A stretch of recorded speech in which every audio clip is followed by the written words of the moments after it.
Hi, my name is Jennylyn, and I'm going to show you 3 ways to use Ikea bed slats. Ikea slats are really great for organizing. You can add a little bit of paint to them and it adds a beautiful touch of decor to your home, and it's super budget friendly. For step 1, you're going to want to unbox your slats and decide how long you want them to be. If you're shortening your slats, all you need to do is take some scissors and cut it to the length that you want. Now for this step, we're going to grab some paint and start to customize it. So I'm going to be doing an ombre effect here, and I wanted to use white, pink, and gold to have a really sort of fun, girly feel. Anytime I use metallics, I like to put a base color underneath it first because metallics are really sheer.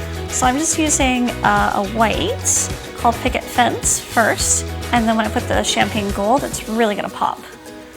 It's really important when working with metallics to make sure that you do a nice one end to end because they can really show off brush strokes and lines because of that natural shimmer that they have.